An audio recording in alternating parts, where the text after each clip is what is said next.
2025년 10월 10일 금요일 아침을 여는 생명의 큐티 시간입니다. 오늘 말씀은 로마서 11장 11절에서 24절 말씀으로 젖붙임 비유와 하나님의 구원이라는 제목으로 함께 말씀을 나누도록 하겠습니다. 자, 오늘 말씀 들어가기에 앞서서 어제 말씀 좀 간단하게 보겠습니다. 하나님은 자기 백성을 완전히 버리신 것이 아닙니다. 바울은 왜 이방인에게는 복음이 이렇게 잘 들어가고 유대인은 이 율법 때문에 복음이 자꾸 걸리적거려서 들어가지 않는가 안타까워했죠. 근데 하나님께서 깨닫게 해주셨어요. 하나님은 자기 백성을 완전히 버리신 것이 아니라고. 엘리야 시대에도 바알에게 무릎 꿇지 않는 7,000명이 있었던 것처럼 지금도 은혜로 택하심을 입은 자들, 그 남은 자들이 있다 하신 것입니다. 그리고 만일 행위로 된 것이면 은혜가 아니기에 남은 자는 오직 은혜로만 존재한다라고 말씀을 하십니다. 그러나 완악해진 자들은 눈이 어두워져서 보지 못하고 귀가 막혀 듣지 못하는 그런 상태가 되었다라고 말씀하셨습니다. 자, 그리고 오늘 말씀입니다. 그러므로 내가 말하노니 그들이 넘어지기까지 실족하였느냐. 자, 여기에서 말하는 그들은 이제 유대인들을 얘기하는 거예요. 그들이 넘어지기까지 그럼 실족을 당한 거냐? 그럴 수 없다. 자, 남은 자 7,000명에 대한 예를 들어서도 하나님께서 말씀을 하셨기 때문에 이제 바울은 확실한 깨달음이 있었던 거예요. 그래서 지금 그 얘기를 하는 겁니다. 그들이 넘어짐으로써, 자, 그들이 누구라고요? 유대인. 예. 그들이 넘어짐으로써 구원이 이방인에게 이르렀다는 거예요. 그래서 그 이방인에 이르러서 이스라엘로 시기나게 하게 하시기 위해서 구원을 이방으로 옮기셨다는 이야기를 하는 겁니다. 자, 그러면 하나님께서는 구원 계획을 유대인에게만 있었던 것은 아니었죠. 근데 더 중요한 것은 이 구원의 은혜를 이방인에게 전함으로써 그 이방인들을 보면서 이스라엘이 시기하게끔 하셨다. 결국은 하나님께서는 이스라엘에게 구원의 은혜를 주시기 위해서 하나님께서 하신 계획이었다라고 지금 얘기를 하는 거예요. 자, 그들의 넘어짐이 세상의 풍성함이 되며 그들의 실패가 이방인의 풍성함이 되었다는 것이죠. 자,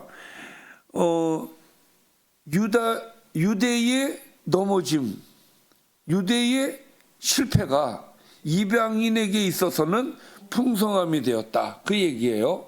자, 그러면 하물며 그들의 충만함이요라는 이야기는 그들을 보면서 시기하는 이 유대인들이 다시금 풍성해지지 않겠느냐 그 얘기를 하는 겁니다. 그러니까 우리 때문에 우리의 이 넘어짐 때문에 구원의 은혜가 이방인에 가서 이 세상이 구원의 은혜로 풍성해진 그것을 보면서 또 다시 넘어올 때는 그 충만함이 얼마나 크겠느냐. 그래서 그들의 충만함이요라는 것은 그 유대의 충만함이 더 크게 작용이 될 것이다라는 말씀을 지금 주시는 거예요. 그러니까 하나님의 은혜가 다시 되돌아와서 이스라엘이 회복이 될 것이다라는 이야기를 하는 것이죠. 자, 내가 이방인인 너희에게 말하노라. 그 로마서는 누구에게 쓴 글이죠? 로마에 있는 성도들에게 쓰는 글이에요. 자, 그래서 로마에 있는 성도들이 유대인보다는 로마에 있는 사람들, 이방인들이 더 많았지 않았겠어요? 그들을 향해서 얘기하는 거예요. 내가 이방인인 너희에게 말하는데, 그러니까 내가 너희들에게 하고 싶은 말이 있는데, 자, 하면서 무슨 얘기를 합니까? 내가 이방인의 사도인 만큼 내 직분을 영광스럽게 여기노니. 여러분, 바울은 지금 유대인들이 믿지 않는 것에 대해서 굉장히 마음 아파하고 있는데 지금 뭐라고 얘기하고 있어요? 이방인의 사도인 것에 대해서 내가 내 직분을 영광스럽게 생각한다. 뭔가 좀 앞뒤가 맞지 않는 말 같죠? 근데 그렇지가 않아요. 자, 이것은 왜 내가 영광스럽게 생각하느냐? 이것은 혹 고륙을 아무쪼록 시기하게 하여 그들 중에서 얼마를 구원하려 함이라. 그러니까 나의 이 이방인에 대한 그 사역이, 내가 이렇게 해서 많은 이방인들이 예수를 믿음으로써 말미암아 유대인들은 시기를 하게 되고 그것으로 인해서 다시 얼마를 구원하는 은혜가 있기 때문에 나는 이방인의 사도가 된 것을 영광스럽게 생각한다. 그러니까 결국은 나의 이 사역이 결국은 누구에게? 유대인들에게 구원을 끼치는 상황이 되어지기 때문에 나는 영광스럽게 생각한다. 그 이야기예요. 자, 그래서 한 번 더 12절 말씀을 반복을 하는데 이겁니다. 그들을 버리는 것이, 그들이 누구예요? 유대인들. 그렇죠? 그들을 버리는 것이 세상의 화목이 되었다. 자, 그러면 세상의 화목이라고 하는 것은 유대인들을 버림으로써 세상, 이방인들, 그들이 하나님과 관계가 회복이 되었다면, 거기서 화목이 되었다면, 그러면 거꾸로 이제는 그것을 받아들이는 것이 죽은 자 가운데서 살아나는 것이 아니면 무엇이리요? 그러니까 죄로 죽었던 유대인들이, 잠깐 그들을 버리는 것이, 유대인들을 버리는 것이 세상에 무엇이 되었다고요? 화목이 되었어. 그러면 그들의 화목이 됨으로써 이방인들이 유대인들이 무엇을 한다고요? 유대인들이 시기한다 그랬잖아요. 그래서 우리가 다시 하나님을 찾아야지. 그렇게 해가지고 다시 무엇을 해요? 받아들이는 거예요. 이 받아들이는 것이 죽은 자 가운데서 살아나는 것이 아니면 뭐냐 이거야? 살아나는 거다 이거예요. 죽은 게 아니라 다시 살아나는, 이방인들의 구원에 의하여서 다시 유대인들이 살아나는 그런 은혜를 주시는 하나님의 계획이다라고 이야기를 하는 겁니다. 할렐루야. 아멘. 그래서 이제 바울은 안심을 하는 거예요. 하나님께서 유대인에게 구원의 은혜를 주시는구나.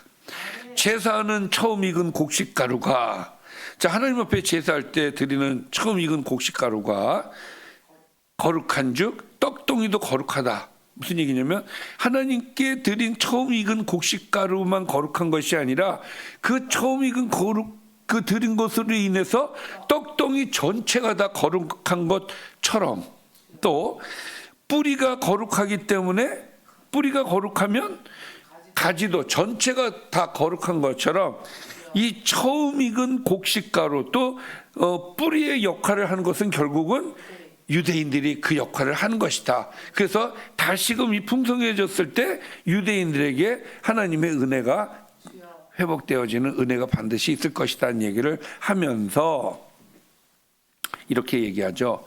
또한 가지 얼마가 꺾이었는데 돌 감람나무인 뇌가, 자,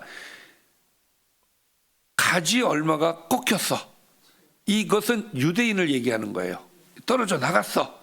그런데 참 감람나무가 아닌 돌 감람나무인 네가, 이거예요. 이방인들 향해서 하는 얘기죠. 돌 감람나무인 네가 그들 중에 접붙임이 되어 참 감람나무 뿌리의 진액을 함께 받은 자가 되었거든. 무슨 얘기예요? 뿌리가 어디예요? 유대인을 얘기하는 거란 말이야. 그러니까 너희들은 돌감람나무 가지였는데 거기서 떨어져 나와서 여기에 와서 붙었다고 해서, 그렇게 해서는 이제 조금 이따 얘기하고, 그렇게 붙은 존재 아니냐. 그런데 그 가지를 향하여, 그 가지들을 향하여, 그 가지들이 누구예요? 떨어져 나간, 그러니까 꺾인 가지가 얼마나 꺾였는데 그 꺾여서 떨어져 나간 가지들을 향하여 자랑하지 말라, 교만하지 말라, 이제 그 얘기하는 거예요. 자랑할지라도 내가 뿌리를 보존하는 것이 아니요 뿌리가 너를 보존하는 것이다. 그러니까 그 뿌리가 어디에서부터 시작이 됐느냐 이거야. 여기서부터다 이거예요. 그러니 교만 떨지 말라. 마치 네가 원뿌리인 것처럼 생각하지 말라. 너는 그 유대에서 나온 그 복음으로 말미암아 네가 지금 진액을 얻어서 너를 보존하게 된 것이다. 자, 그러면 너의 말이 가지들이 꺾인 것은 나로 접붙임을 받게 하려 함이라 하리니. 자, 그러면 이제 이방인들 입장에서는 저 가지들이 꺾인 것은 나를 이쪽 나무에다가 접붙이게 하려는 거 아니냐, 그렇게 얘기할 수 있는데 20절 옳다 그런 거야. 그들은 믿지 아니함으로 꺾였고, 자, 떨어져 나간 가지들은 믿지 않았기 때문에 떨어져 나갔다는 거예요.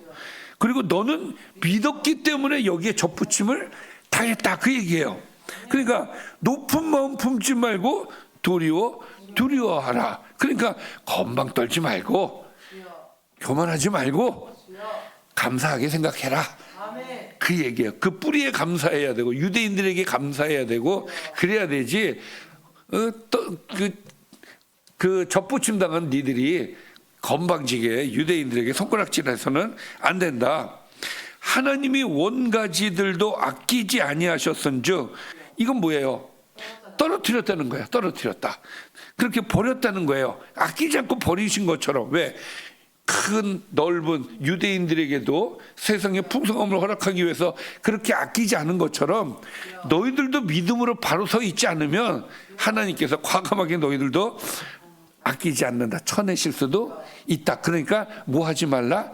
교만하지 말라. 지금 그 얘기를 하고 있는 겁니다. 자, 그러므로 22절입니다.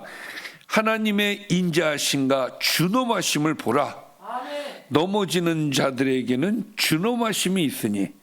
자, 이것은 온 가지들을 얘기하는 거죠. 거기에는 준엄하심이 있었죠. 자, 너희가 만일 하나님의 인자하심에 머물러 있으면 그 인자가 너희에게 있으리라.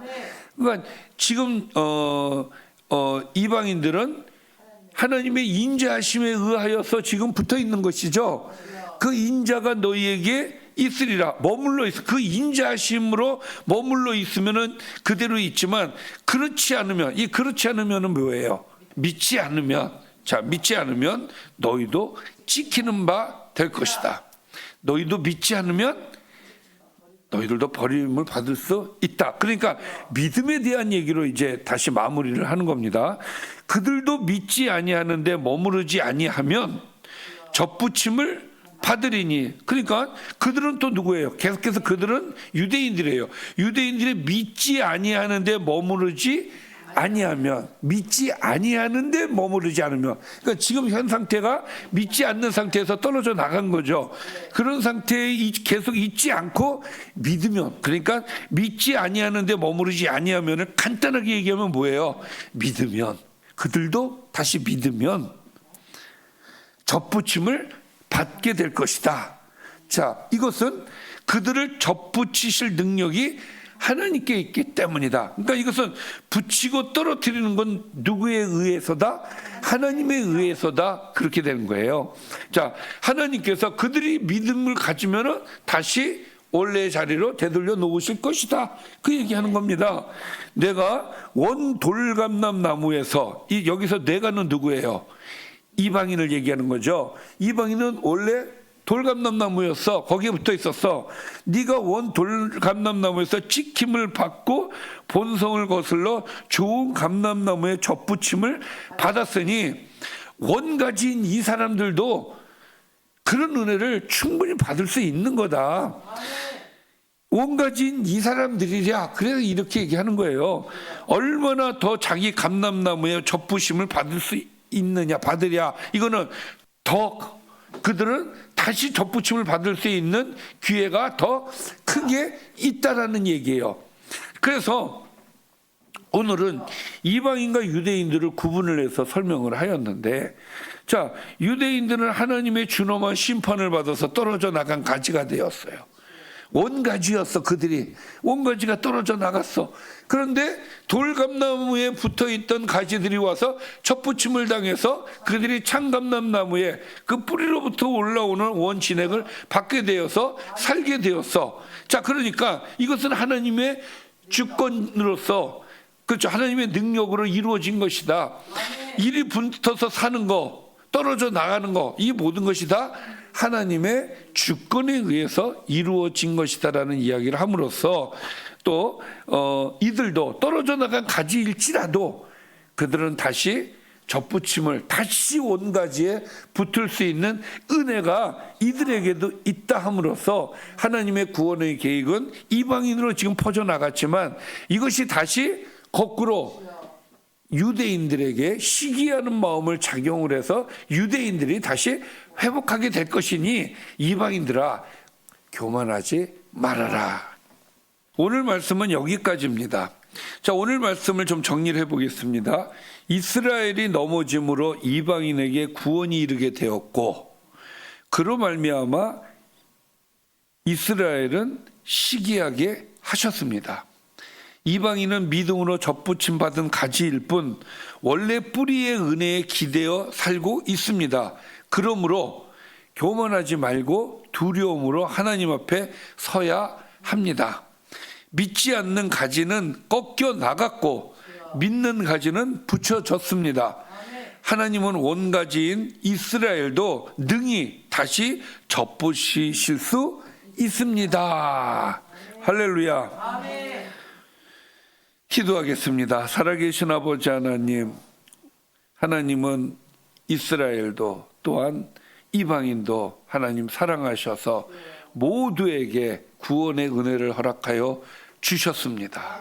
하나님께서 주신 구원의 은혜를 늘 감사하면서 하나님께 영광이 되는 삶이 되어질 수 있도록 인도하여 주옵소서. 예수님의 이름으로 기도드리옵나이다. 아멘.